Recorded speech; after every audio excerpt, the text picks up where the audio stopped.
Salam jemaat dikasih Tuhan, pada hari ini tanggal 22 bulan 3 tahun 2020. Saya akan menyampaikan firman Tuhan dengan judul Yesus berjalan di atas air.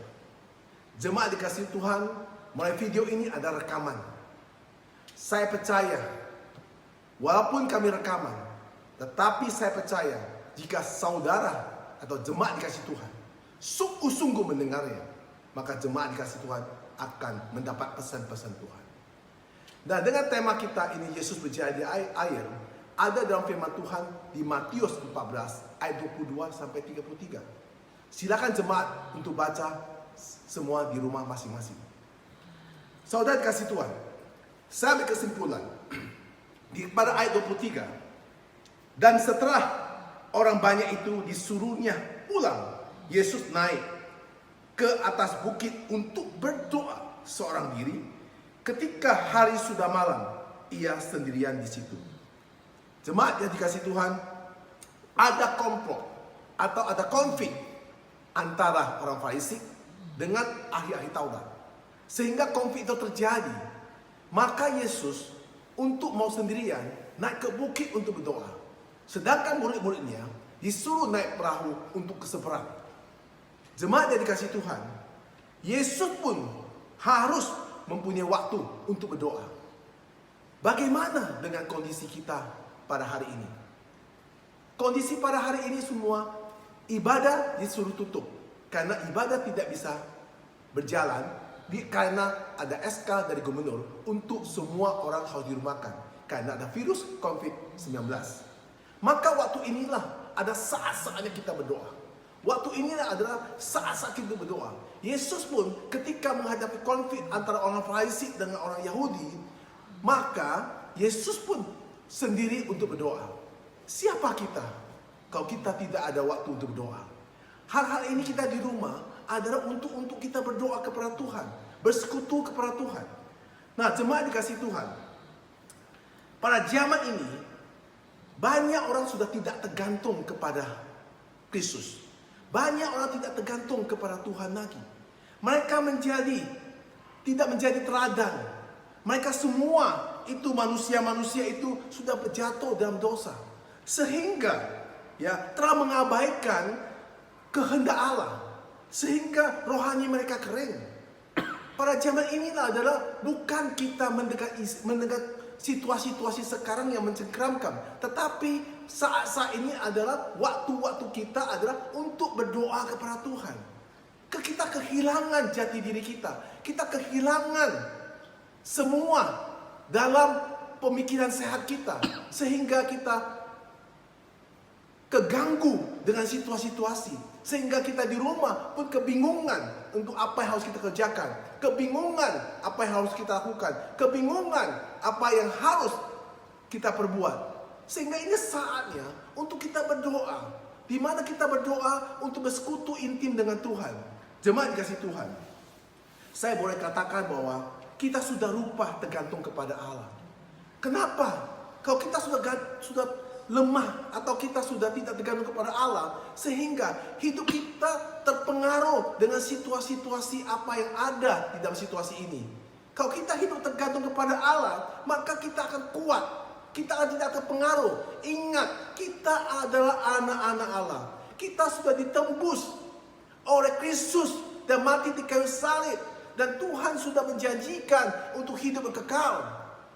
Saudara yang dikasih Tuhan, dalam situasi COVID-19 ini, kita di rumah seharusnya harus banyak doa.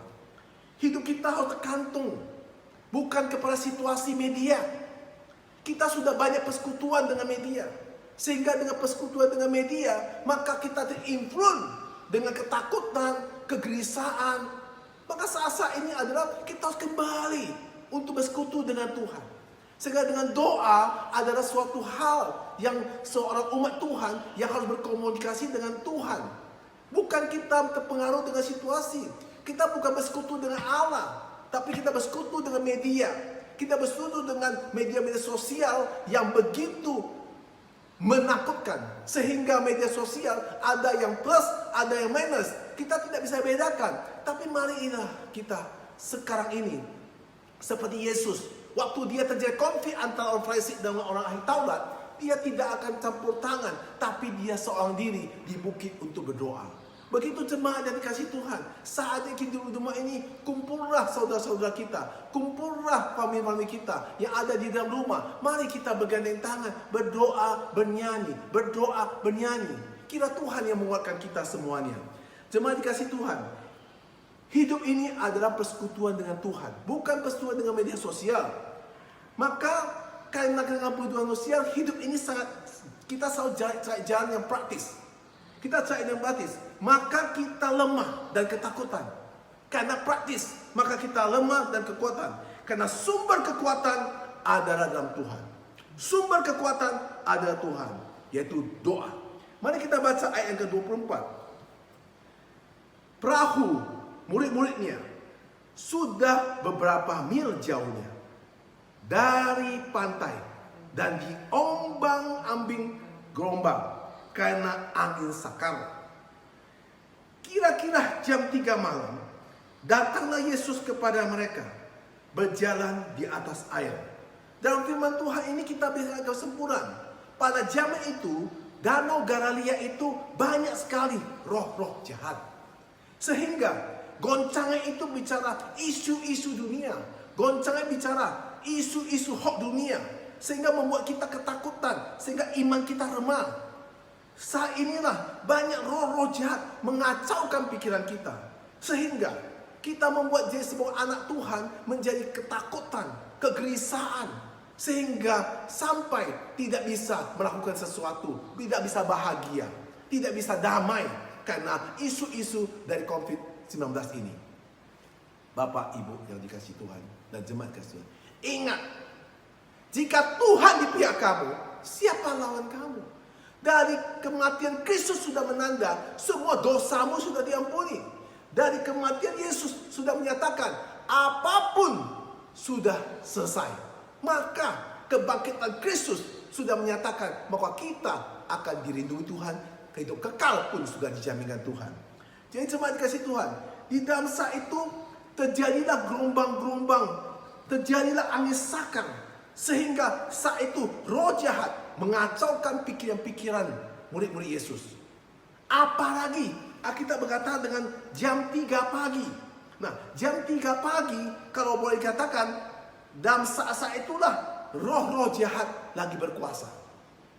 Sehingga pada ayat yang berikutnya, ketika murid-muridnya melihat dia berjalan di atas air, mereka terkejut dan berseru, "Itu hantu!" Lalu berteriak-teriak karena takut. Nah, jemaat dikasih Tuhan, pada saat-saat inilah kita butuh Tuhan. Saat-saat inilah kita butuh sekiranya Tuhan. Sehingga orang bisa berteriak itu hantu, orang berteriak ini virus. Sehingga kita juga tidak berani lagi untuk bertemu orang, tidak berani lagi untuk berbicara dengan orang karena ketakutan dengan isu-isu yang begitu mengerikan. Itu semua roh jahat yang telah memasukkan pikiran kita. Maka jemaat dikasih Tuhan, ingat, kalau kita selalu berdoa dengan Tuhan, kita selalu bersekutu Tuhan, maka iman kita kuat. Bukan kita kebal, bukan kita sombong, bukan kita menganggarkan bahwa kita kebal, tetapi hati kita tidak takut, hati kita damai. Kalau saya tidak salah, saya dengar dari salah satu dokter media sosial mengatakan, kalau untuk menaikkan imun adalah hati yang bahagia. Untuk menaikkan imun adalah hati yang tenang. Ketika kita ketakutan, ketika kita gelisah, maka imun kita akan turun. Maka virus akan gampang untuk menyerang kita. Maka Bapak Ibu yang dikasih Tuhan, walaupun kita sudah cuci tangan, tapi kita ketakutan. Memang kita harus cuci tangan. Kita tidak boleh tidak cuci tangan. Kita harus jaga kesehatan kita. Tetapi ingat, kita harus sukacita, harus damai, harus tenang, sehingga kita kuat. Nah, ibaratnya aja COVID-19 itu adalah hantu. Bagaimana kita menghadapi hantu-hantu ini yang di luar itu, yang kita tidak tahu di mana dia berada, di mana dia ditempatkan. Tetapi Alkitab berkata bahwa ketika murid-muridnya juga berseru, Itu hantu. Lalu mereka berteriak karena mereka takut. Kita takut kepada virus ini. Kita takut kepada virus ini. Karena kita tidak tenang. Nah, maka ayat yang berikutnya. Tetapi segera Yesus berkata kepada mereka, tenanglah, aku ini, jangan takut. Yesus berkata, tenanglah, aku ini, jangan takut. Ingat, pada kitab Kejadian 1 ayat 2, Roh Allah itu menaungi samudera. Begitu waktu di Danau Galilea ketika ombak berjalan begitu ombak-ombing, Roh Allah itu menaungi ombak itu. Maka Yesus bisa menjadi asal air karena dia ada Tuhan. Kalau kita percaya Yesus adalah Tuhan, adalah Allah kita yang hidup, kita tidak perlu takut. Tidak perlu takut. Mati hidup di tangan Tuhan, bukan di tangan manusia. Tetapi kita harus jaga diri kita. Dengan kita harus sukacita. Kita harus tenang. Supaya kita punya metabolisme kuat dan Roh Allah selalu mendamping kita. Nah, Yesus berkata kepada muridnya, jangan takut, tenang. Nah, kita bisa melihat dengan kalimat ini, maka Yesus selalu mengatakan kita, jangan takut, tenang. Jangan takut, tenang. Nah, maka kalau kita baca ayat berikutnya, lalu Petrus berseru dan menjawab dia, Tuhan, apabila engkau itu, suruh aku datang kepadamu, berjalan di atas air. Firman Tuhan berkata, inilah Petrus. Petrus itu gambaran adalah kita manusia. Kita manusia yang selalu penuh dengan ketidaklabirkan. Tidak labir. Kenapa? Ketika kita sudah lupa pada Tuhan, maka kita melihat kondisi kita. Maka Yesus berkata, kalau engkau itu, ya, maka kalau engkau Tuhan itu, suruh aku datang kepadamu. Di sini bicara apa? Bicara iman dan percaya. Bicara apa? Bicara natural dan supernatural. Petrus saat itu melihat bahwa kalau itu memang Tuhan, suruh saya datang. Karena dengan penglihatannya secara manusia, Petrus tidak bisa melihat Tuhan. Karena dia melihat situasi keadaannya. Ketika kita melihat situasi keadaan kita, kita tidak bisa lagi melihat Tuhan. Ketika kita banyak mendengar media sosial, kita banyak mendengar perkataan gosip-gosip orang, kita tidak bisa lagi melihat kemuliaan Allah. Kita tidak bisa melihat lagi bagaimana Tuhan menjanjikan pada kita. Jemaat dikasih Tuhan. Waktu itu Petrus itu, dia mengalami sama seperti kita. Nah, pada ayat berikutnya, kata Yesus, datanglah, maka Petrus turun dari perahu, dan berjalan di atas air. Mendapatkan Yesus. Disinilah ketika Petrus itu tercelik oleh matanya. Oleh perkataan Yesus. Apa perkataan Yesus? Mulut Yesus mengeluarkan firman-Nya.